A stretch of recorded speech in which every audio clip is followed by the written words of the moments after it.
Hola, ¿qué tal a todos y a todas? Les doy la mayor bienvenida. En este video hablaré acerca de los nefrotóxicos, los factores de riesgo y los diferentes fármacos que tienen propiedades nefrotóxicas. Empezando con el tema de la susceptibilidad de nefrotoxicidad, voy a hablar acerca de los factores. Primero, los que están relacionados al fármaco. Los medicamentos que causan inestabilidad hemodinámica, porque ya sea que reducen el cronotropismo o inotropismo del gasto cardíaco o causando una vasoconstricción de las arterias en donde no se logran obtener un riego sanguíneo adecuado a los riñones, causando isquemia. También conocidas como causas prerrenales.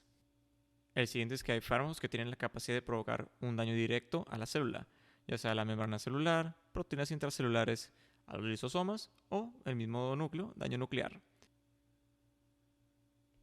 Y están también los fármacos que por sus características moleculares causan cambios osmolares, que pueden ya sea edematizar o deshidratar a las células de los túbulos, provocando el daño. Estas dos se conocen como causas intrarrenales. Siguientes son los fármacos que logran precipitarse en la luz tubular, produciendo cristales y eventualmente una obstrucción del lumen que provoca un flujo retrógrado y daño en las células, conocida como causas postrenales. Otros factores acerca de los medicamentos es que uno aumente la dosis de dicho medicamento, en donde podemos disminuir el índice terapéutico y llegar a dosis tóxicas con mayor facilidad. También está que hay un aumento en la biodisponibilidad del medicamento en el torrente sanguíneo o que se le asignan a los pacientes con tratamientos o esquemas de tiempos muy prolongados. Y por supuesto, por último, en el caso de los fármacos, es que están las interacciones entre medicamentos, que especialmente en pacientes que tengan la polifarmacia, que pueden ya sea que disminuir el índice terapéutico de uno o el otro, o producir un metabolito tóxico que pueda causar daño renal.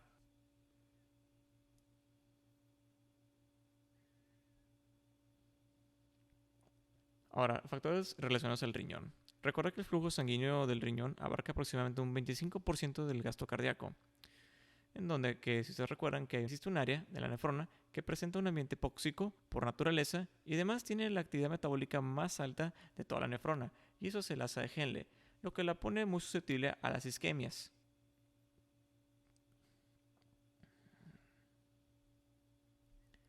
Al igual que el hígado, el riñón metaboliza fármacos mediante la CYP450, que son las isoenzimas que se encuentran dentro de las mitocondrias. Pueden producir un metabolito tóxico y radicales libres. También son conocidos como las especies de oxígenos reactivas, o ROS, para abreviarlo. Y estas eventualmente van a causar un daño ya sea en las uniones de los ácidos nucleicos, mediante alquilación u oxidación, daño en las hebras del ADN, peroxidación de lípidos y lisis de proteínas. Las vías de excreción de los medicamentos se involucran principalmente a la pared luminal y a la pared vasolateral. La pared luminal principalmente lo hace por endocitosis o exocitosis, y la vasolateral está mediada por transportadores de iones que se asocian con mayor concentración celular de los fármacos o metabolitos tóxicos que provocan lesiones en los organelos eventualmente.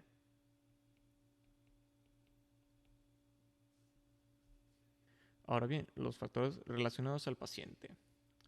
Están los factores no modificables, y entre ellos están los extremos de la vida, especialmente los pacientes geriátricos. Y también está lo que es el género femenino.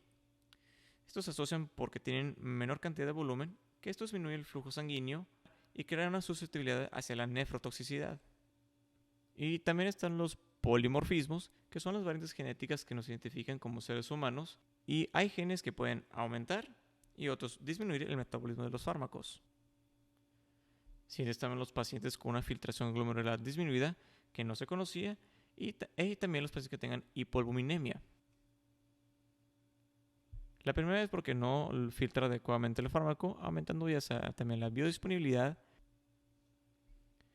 Y el segundo, porque los medicamentos se unen a las proteínas, en este caso la albúmina, que es de mayor predominio en el torrente sanguíneo. Si uno la tiene disminuida, el medicamento estará libre en la mayor parte de su tiempo, provocando sus efectos sin tener ningún freno. Por último, que los pacientes tengan una respuesta alérgica hacia los medicamentos, provocando daño renal. Nefropatías más ejemplares son la nefritis intersticial aguda y la crónica. Sí están los factores de susceptibilidad a la lesión renal. Los primeros que hay una pérdida de volumen franca que es verdadera y efectiva. Para dar los mejores ejemplos son el náusea y vómito, diarrea, hemorragias, el uso de diuréticos y sepsis.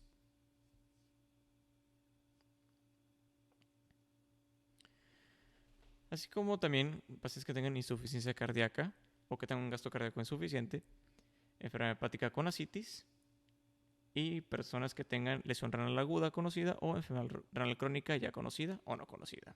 Esta primera de la insuficiencia cardíaca se puede comentar que se considera como los síndromes cardiorrenales y pacientes con hepatopatías se le puede considerar como los síndromes hepatorrenales. Ahora sí, vamos a entrar a lo que serían los primeros, que serían los agentes de radiocontraste. Esta nefropatía es la tercera causa más común de lesión renal aguda adquirida en el hospital y se asocia con un aumento de riesgo de la morbimortalidad intrahospitalaria.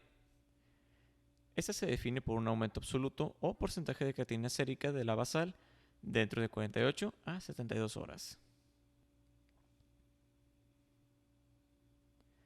Generalmente el aumento de creatinina empieza dentro de las primeras 24 horas de su exposición hacia el cuerpo. Su punto máximo viene siendo entre los 2 a 5 días y regresa a su nivel basal a partir del séptimo y el día 14º día.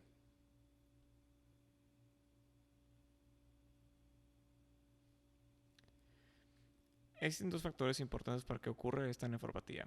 La primera siendo en tener un número alto de procedimientos con estos contrastes. Y segundo, pacientes que tengan enfermedad renal crónica, ya sea conocida o no conocida.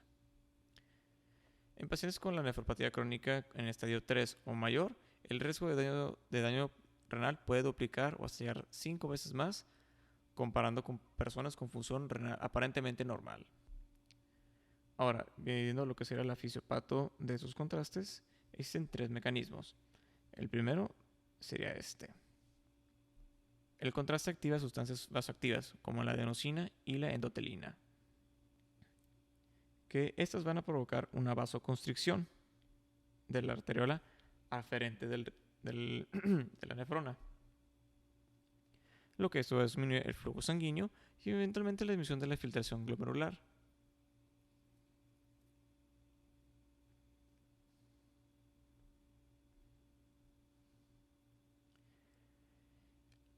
El segundo mecanismo, estos contrastes tienen la propiedad de aumentar la viscosidad de la sangre, lo que también disminuye el flujo sanguíneo, los capilares peritubulares, promoviendo la lesión renal mediante hipoxia.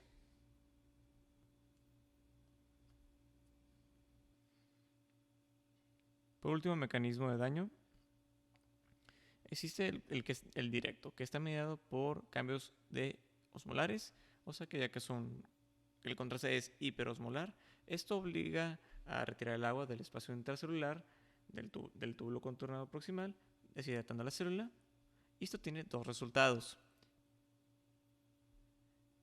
Ya sea que tenga vacuolización dentro de las células o que tenga estrés oxidativo por radicales libres, activando la cascada de apoptosis o en dado caso que haya necrosis.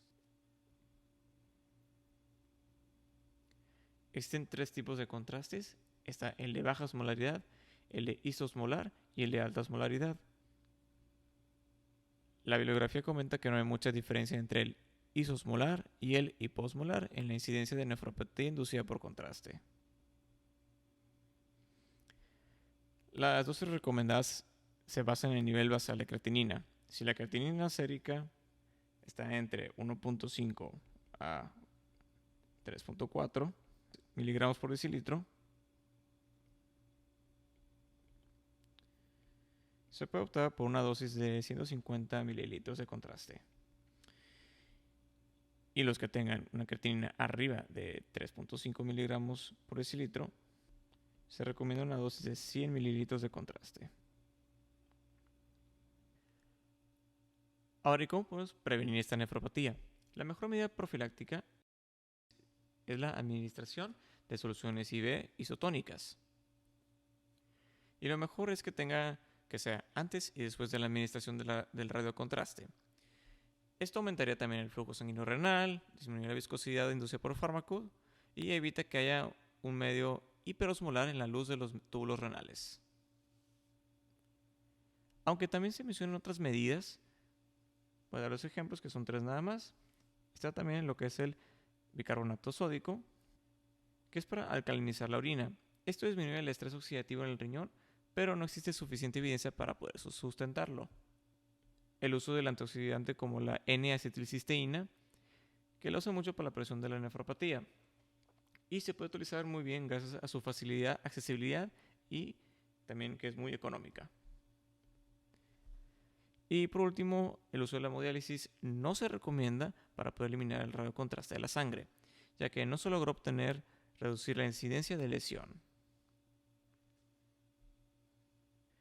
Continuando con el siguiente, sería la nefropatía por gadolinio.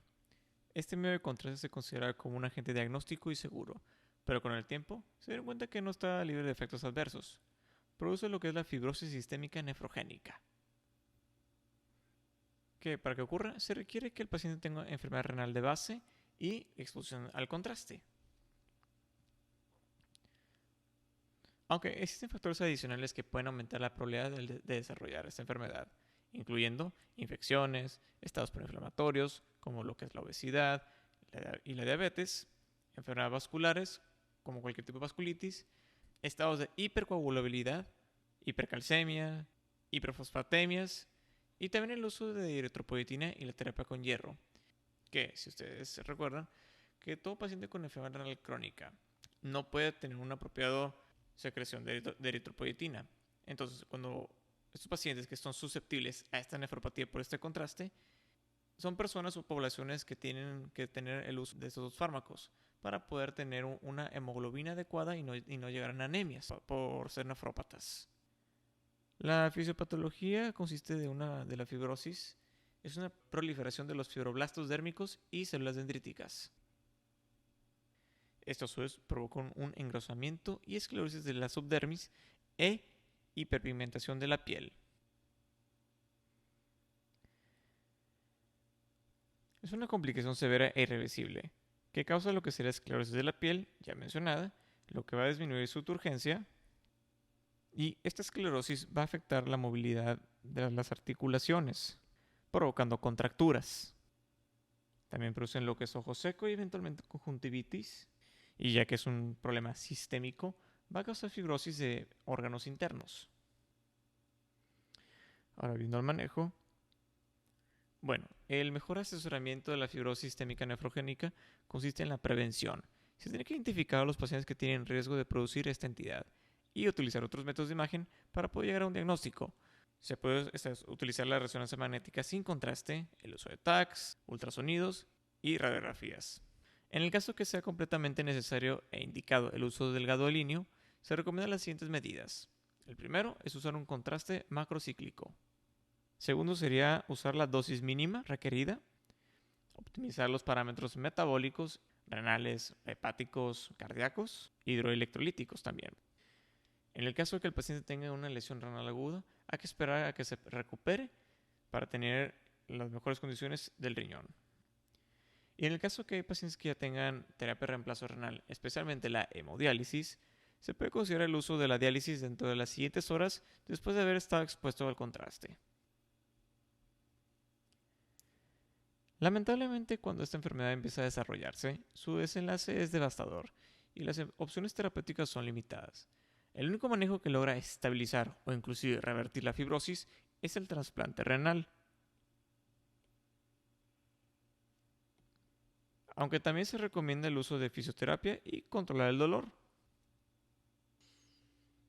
Siguiente voy a hablar acerca de los AINES o los antiinflamatorios no esteroideos, que también incluyendo los inhibidores selectivos de la COX-2, y estos se usan de manera rutinaria para tratar el dolor, la fiebre e inflamación sistémica. Son medicamentos que se pueden conseguir al alcance de cualquier farmacia. En Estados Unidos, anualmente más de 50 millones de personas ingieren AINES y entre 15 a 25 millones lo consumen diariamente. Se estima que entre el 1 al 5% que consumen padecen de alguna nefrotoxicidad.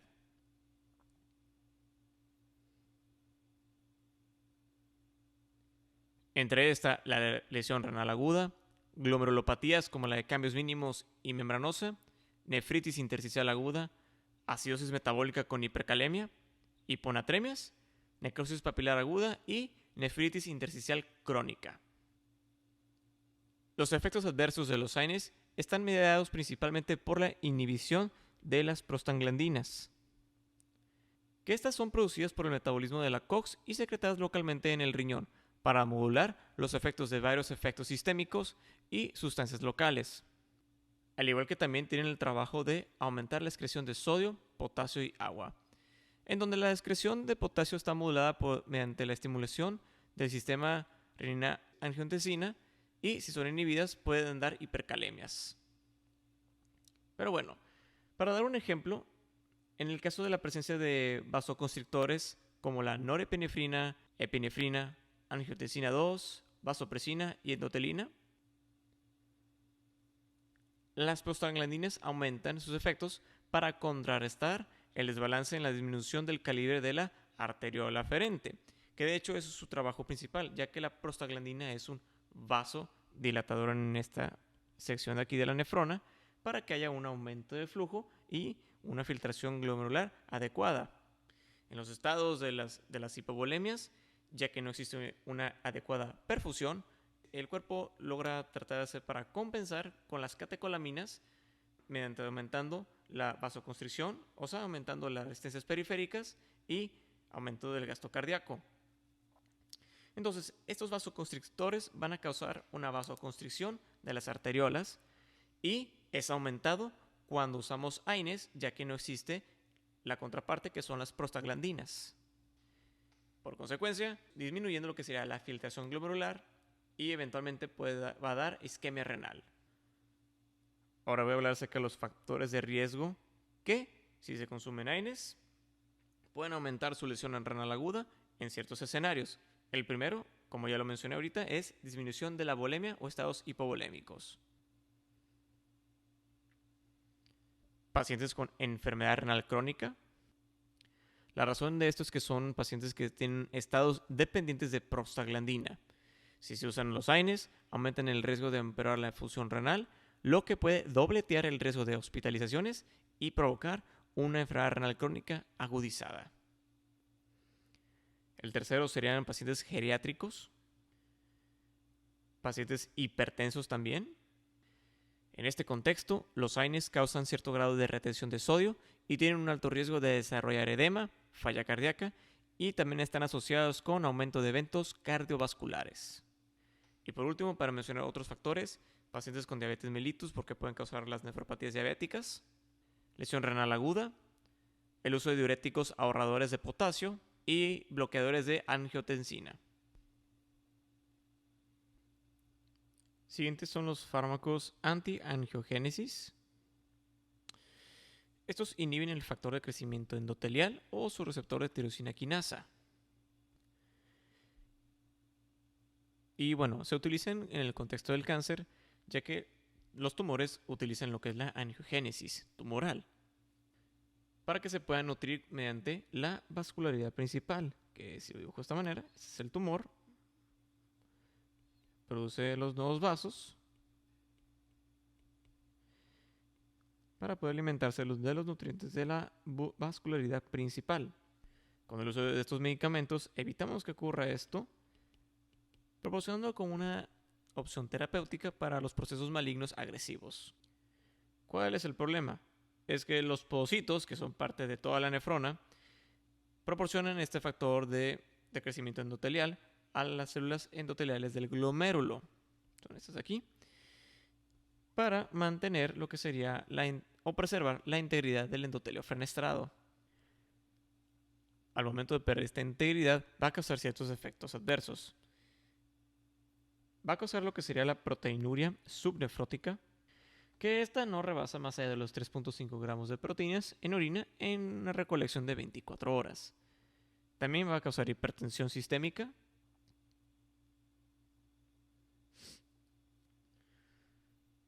Y por último va a causar una microangiopatía trombótica como causa de lesión renal aguda.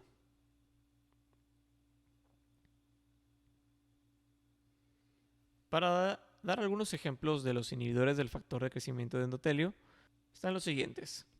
Está el bevacizumab o bevacizumab, lenvatinib, axitinib, aflibercept, pazopanib, vandetanib. Ahora hablaremos acerca de los bifosfonatos. Estos medicamentos son utilizados para desórdenes óseos malignos. Para dar ejemplos, lo que sería el mieloma múltiple, metástasis ósea como el cáncer de próstata o cáncer de mama, hipercalcemias malignas, y también se han utilizado en las enfermedades de Payet con la aparición de los osteosarcomas y en caso de osteoporosis. Su efecto adverso más devastador es la nefrotoxicidad, especialmente con el pamidronato. La lesión renal de este se relaciona con la dosis, en donde altas dosis y esquemas prolongados aumentan el riesgo. Y el que le sigue de lugar sería el zoledronato. La nefrotoxicidad es más común con fórmulas IV a altas dosis que la versión oral o a dosis bajas en presentación IV. Las manifestaciones clínicas incluyen proteinuria subnefrótica, un síndrome nefrótico franco, que especialmente se asocia con la enfermedad de cambios mínimos, y una glomerulosclerosis focal y segmentaria. Y por último de lesiones sería la necrosis tubular aguda. Esto fue el tema de los bisfosfonatos. Hablaré rápidamente acerca de las polimixinas. Es que son un grupo de antibióticos generalmente reservados para microorganismos multiresistentes. Se debe porque, principalmente, por su capacidad de ser nefrotóxicos, se reserva para solamente este tipo de infecciones.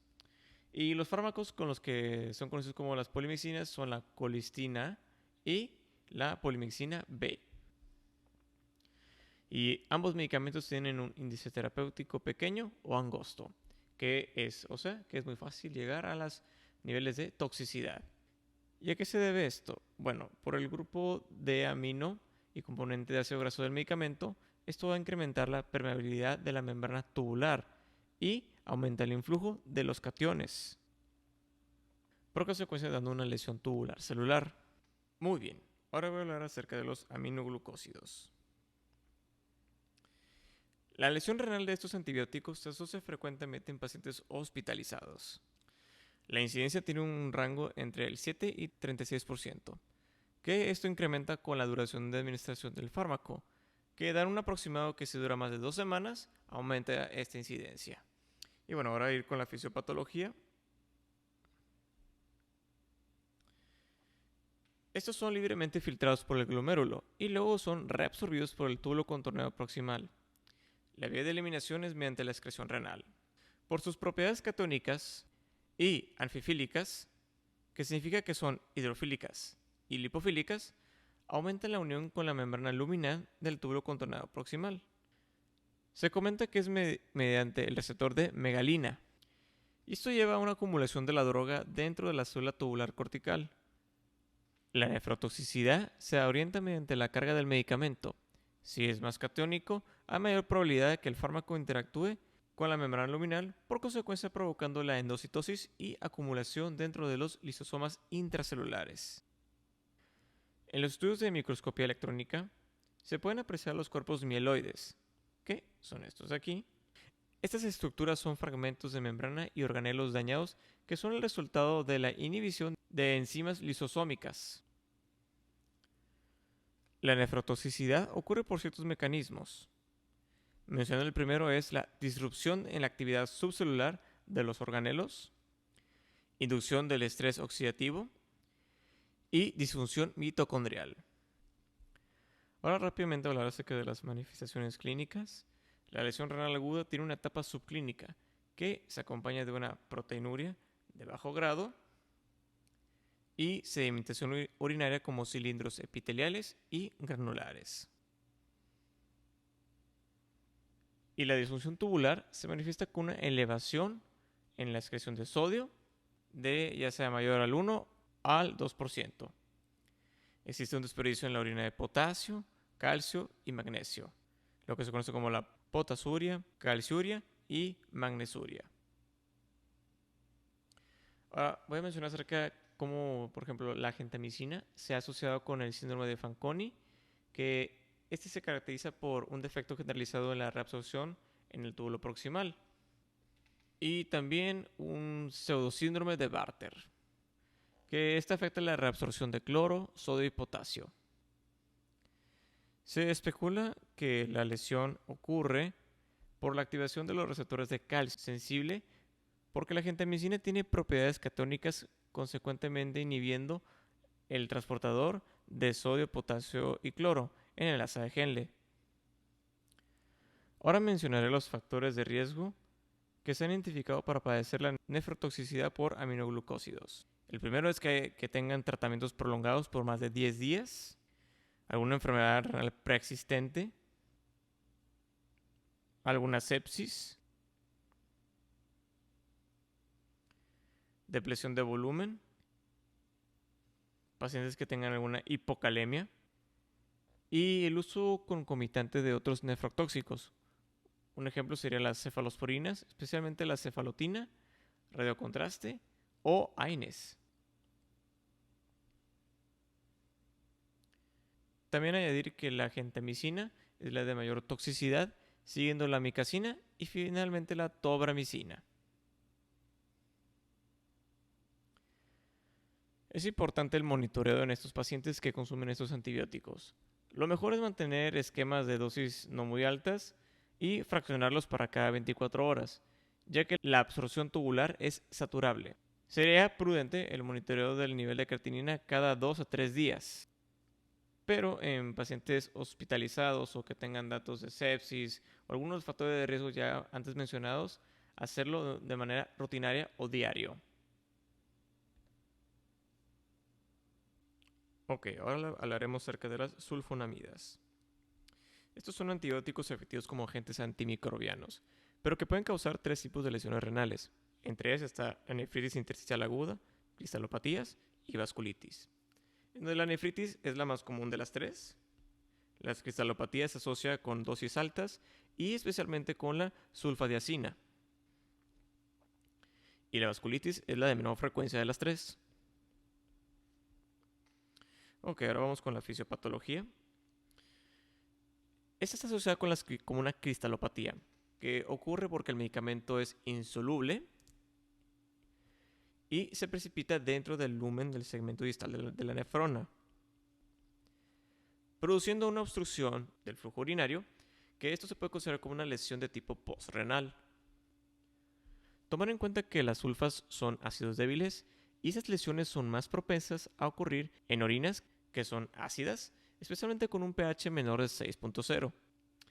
Otros factores involucrados son cuando la orina de flujo es bajo, haya hipoalbuminemia y un exceso en la dosis del medicamento. Ok, vamos a continuar con esta grafiquita aquí. Existe un aumento de creatinina sérica y oliguria dentro de los 7 días de tratamiento. Entonces, si visualizamos, podemos ver que cuando disminuye la filtración glomerular, la creatinina, que no está siendo filtrada, aumenta en el torrente sanguíneo. Y en cambio, pues la diuresis obviamente va a disminuir porque no disminuye la filtración glomerular o la tasa de filtración glomerular. Y también recuerda que con la creatinina podemos evaluar esta filtración.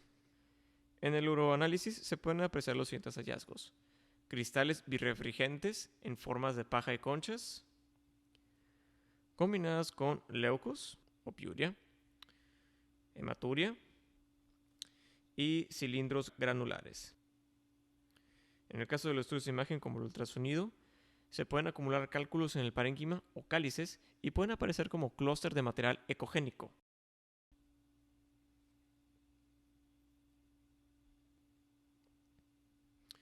Por último está el manejo en esta intoxicación, que incluye en hidratar con soluciones intravenosas. Podemos también optar con la alcalinización de la orina para disminuir la precipitación de este medicamento en cristales. Y por supuesto, reducción de la dosis o descontinuar el medicamento por completo. El siguiente medicamento va a ser el ciprofloxacino, que es una de las quinolonas, que son utilizadas ampliamente en numerosas infecciones bacterianas.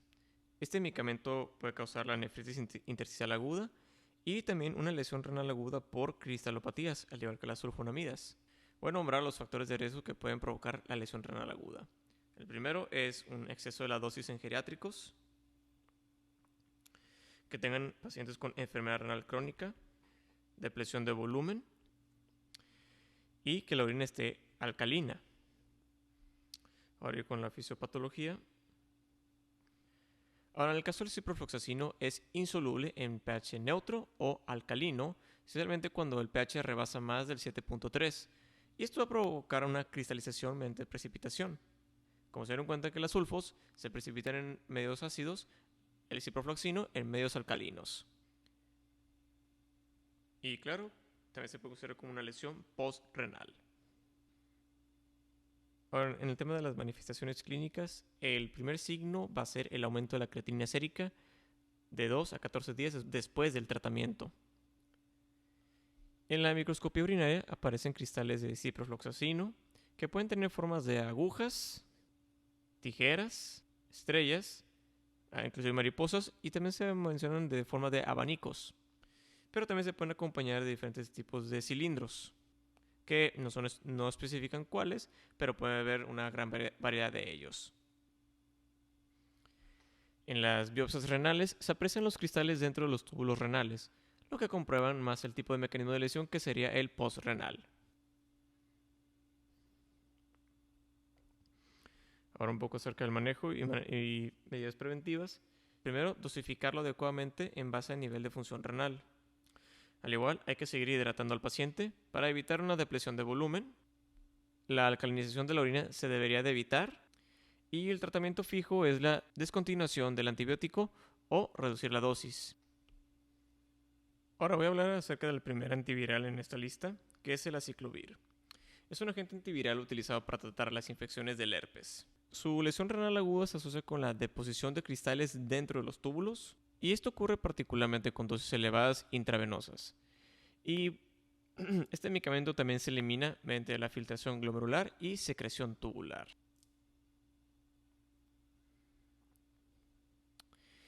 La nefropatía por cristales se manifiesta dentro de las 24 a 48 horas al ser administrado como un bolo IV rápido. Pero en contraste, si se administra a menores dosis o por vía oral, es rara vez que provoque la lesión, a no ser que haya una depresión de volumen o una enfermedad renal de base. Las manifestaciones clínicas son las siguientes. La más común es que haya cristaluria aislada y lesión renal aguda asintomática. Pero también puede ocurrir lo que sería náusea y vómito y dolor en lo que sería en flanco o completamente en el abdomen.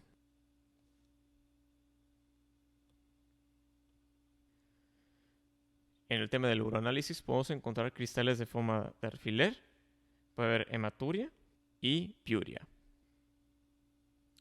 En el tema de las medidas preventivas, consta en evadir infusiones rápidas y también mantener un volumen intravascular adecuado durante el tratamiento, o sea, hidratación adecuada.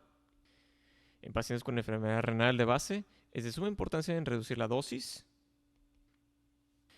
Y en el tema de la hemodiálisis, logra remover una gran cantidad del medicamento y eso es indicado cuando la lesión renal aguda es severa y está acompañado de neurotoxicidad.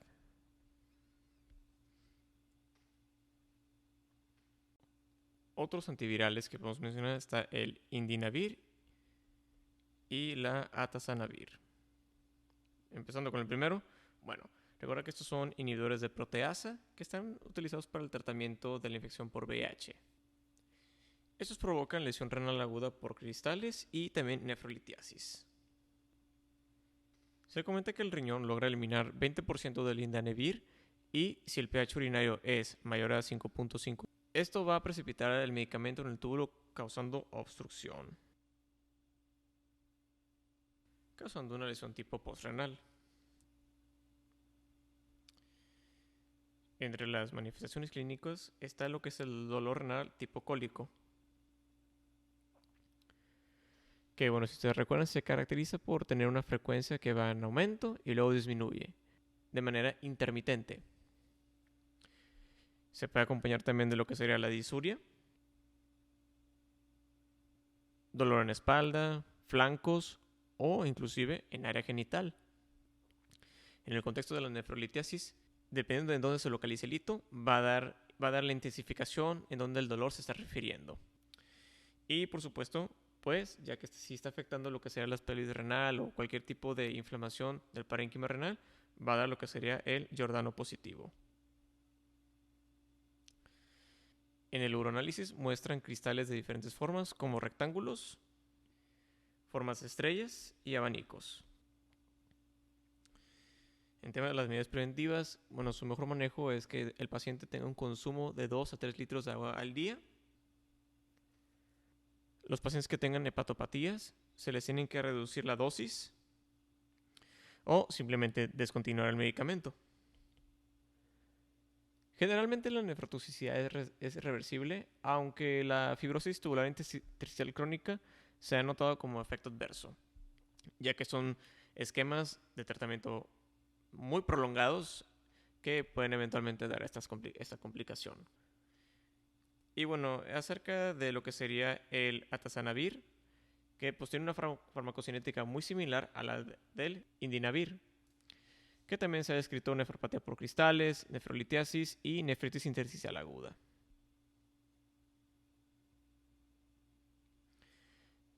Las piedras que se producen se constituyen de 60% del medicamento y 40% de apatitas de calcio.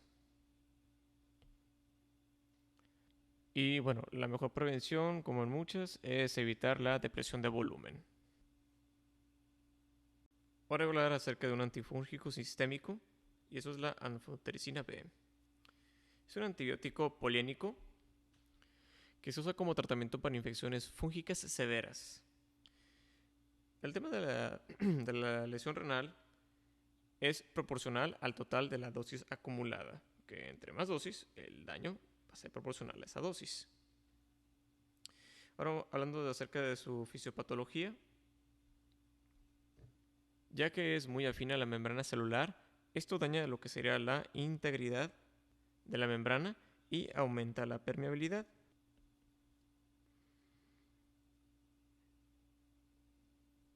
Por esta lesión se desarrolla una excreción de potasio y magnesio, en esta sección de aquí, que pues daría lo que sería la potasuria y magnesuria.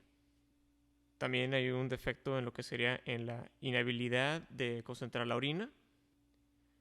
Y también hay defectos en la acidificación de la orina, que están principalmente encargados por las células intercaladas alfa. Y también quisiera añadir que se produce una vasoconstricción de la arteriola aferente y esto va a provocar una disminución en la tasa de filtración glomerular. Se ha sugerido que es por el aumento en la permeabilidad del sodio. En el uroanálisis también se puede agregar o acompañar cilindros de células rojas, granulares y también hematuria.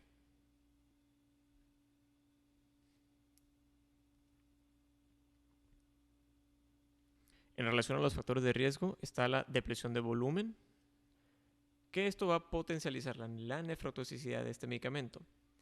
Se comenta que con el uso de las soluciones salinas puede mejorar la lesión renal. La bibliografía comenta que esto es para contrarrestar la respuesta de la vasoconstricción debido al antibiótico que mencioné hace un momento. Otro factor sería también el aumento de la dosis y prolongación de la terapia. Y si esto se repite numerosas veces, llevaría al paciente a la enfermedad renal crónica. También en pacientes que están en la unidad de cuidados intensivos, por su contexto, pues son pacientes muy delicados que pueden llegar a complicarse y tener lesiones de cualquier tipo de órgano. Y también se menciona que si el paciente está utilizando lo que sería la ciclosporina, se puede potencializar lo que sería la nefrotoxicidad por anfotericina B. Ahora voy a hablar acerca de la nefropatía relacionada con anticoagulantes. Bueno, esta se conocía principalmente con la warfarina, pero se ha notado que puede ocurrir con cualquier tipo de anticoagulante. Se ha descrito en pacientes con o sin enfermedad renal crónica que están siendo sobreanticoagulados con warfarina, o sea, se está anticoagulando de más. El mecanismo se relaciona con una hemorragia glomerular.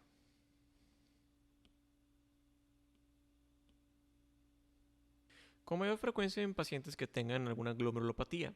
Esto subsecuentemente va a hacer que haya una obstrucción en la luz tubular por los cilindros de células rojas. Pero, además de la obstrucción, hay otro mecanismo de acción que causa la lesión. Con la liberación de la hemoglobina, que es este de aquí, se va a unir a este receptor que se llama L-la-megalina-cubulina. Esto por ende va a inducir lo que sería la endocitosis. Y lo que sería el grupo M va a producir tres cosas diferentes. O bueno, no tres cosas, varias cosas. Entre ellas va a ser la sobrecarga de lisosomas, la peroxidación de lípidos, generación de radicales libres como el peróxido de hidrógeno, daño en las mitocondrias y obviamente esto va por consecuencia una apoptosis. Es el tema del mecanismo de lesión y bueno, el tratamiento de esto pues va a consistir en retirar el medicamento. Y se tiene que revalorar si es completamente necesario el uso de estos medicamentos. Y también añadir que lamentablemente la gran mayoría de los pacientes llegan a la enfermedad renal crónica y algunas veces van a tener que estar en terapia de reemplazo renal.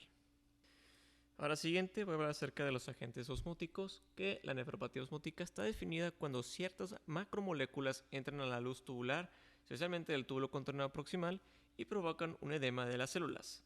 Mencionaré algunos ejemplos: manitol, el dextrano, inmunoglobulinas con sacarosa y el hidroxietil almidón o HES. La nefropatía ocurre más frecuente con estos últimos dos, especialmente en pacientes con enfermedad renal de base y en los geriátricos. Y bueno, vamos a acerca del fisiopato. La lesión tubular empieza cuando entra dentro del espacio intracelular el medicamento. Digamos que aquí está y decide entrar aquí. Esto va seguido por una acumulación dentro de los lisosomas y causando el edema, con la formación de lo que serían las vacuolas, estas de aquí. Esto eventualmente va a causar una disrupción de la integridad celular y este edema puede lograr a llegar a obstruir la luz tubular, o sea que el paso ya no pueda dar, causando una obstrucción y una lesión intracelular y postrenal al mismo tiempo.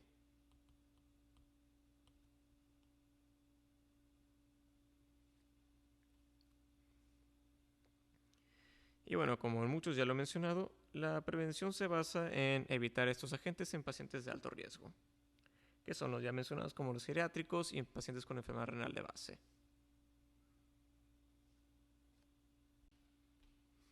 Ahora sí, por último medicamento voy a hablar acerca de lo que es el litio.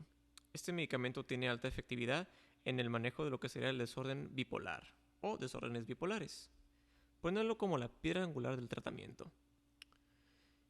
El litio es un catión que se elimina por vía renal. El efecto adverso renal más común es la diabetes insípida nefrogénica, que se estima que ocurre entre un 20 al 30% de los pacientes. Esto ocurre porque el litio provoca una resistencia en los efectos de la hormona antidiurética. Esto va a reducir la permeabilidad del agua para ser reabsorbida y obviamente es mediante la inhibición del AMP cíclico. Y esto disminuye la expresión de los canales de aquaporina 2, causando una poliuria o dilución de la orina. Este síndrome nefrológico mejora con el retiro del litio. Y también se ha mencionado que con el uso de lo que sería la amilorida, un ahorrador de potasio diurético, antagoniza los canales de sodio epiteliales, mejorando esta dilución de orina. La intoxicación aguda puede ocurrir ya sea por una sobredosis o disminución en la filtración del glomérulo. Se manifiesta desde tener hasta náusea y vómito, convulsiones o temblores. Incluso pueden llegar hasta tener el coma como estado neurológico y por supuesto tener lesiones renales agudas. Se comenta que la severidad de la intoxicación es generalmente correlacionada con las concentraciones séricas de litio. Y recuerda que las concentraciones se miden en 1000 equivalentes por litro. Y bueno, voy a hablar acerca del contexto del manejo agudo de la intoxicación, no la crónica, y tiene diferentes medidas. Voy a empezar con lo que sería el lavado gastrointestinal. Se tiene que irrigar con el polietileno de glicol o PEG, especialmente en pacientes asintomáticos y despiertos. En el caso de los que hayan ingerido una presentación de liberación prolongada, tenemos hasta 4 horas para poder hacerlo. En los que hayan sido con liberación inmediata, tenemos hasta 1 hora. Y bueno, esto se va a tener que administrar mediante una sonda nasogástrica. Aquí va desde la naso. Y bueno, hasta la cámara gástrica. Y aquí liberamos nuestra solución y medicamento. Voy a poner aquí. Y bueno, ¿cuál es la dosis? Tiene que ser una dosis de 500 a 2 litros del PEG por hora continua hasta que haya claridad de las evacuaciones. Esto está completamente contraindicado en pacientes que estén inconscientes y no tengan su vía aérea protegida, o sea que no estén intubados. Y bueno, ¿qué no se recomienda utilizar? No se recomienda utilizar lo que sería el carbón activado, porque esto no previene la absorción de litio, y tampoco utilizar lo que se le conoce el callaxelato, que es un poliestireno de sulfonato de sodio, ya que esto puede provocar hipocalemias y requiere de bastantes dosis.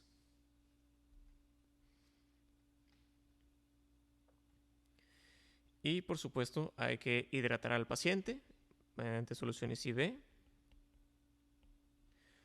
para inducir la diuresis y ya que se elimina por riñón el litio, vamos a facilitar esa eliminación. Y bueno, en este caso de medicamentos sí podemos usar lo que sería la hemodiálisis, pero por supuesto tiene sus indicaciones. Bueno, el primero lo que sería el litio sérico en lesión renal aguda o enfermedad renal crónica, pero también se me olvidó añadir aquí algo muy importante, y sería los síntomas neurológicos significativos, por ejemplo convulsiones o el estado de coma, y ese nivel de litio tendría que ser mayor de 4.000 equivalentes por litro. Lo segundo, la creatinina sérica en adultos, si rebasa mayor a 2 miligramos por decilitro. La creatinina en adultos mayores o pacientes con sarcopenia, se hace la hemodiálisis si rebasa mayor o igual a 1.5 miligramos por decilitro. El cuarto punto va a ser que ya saque el doble de la creatinina basal si es que se conoce tener una creatinina previa. En la gran mayoría de los casos no la tenemos. O tener una creatinina sérica 2 veces más del límite superior por edad y género. Y se utiliza especialmente en lo que sería edad y género cuando son los niños. Y por último, una última indicación para usar hemodiálisis en intoxicación aguda es cuando el litio sérico es mayor de 5.000 equivalentes, independientemente de los síntomas.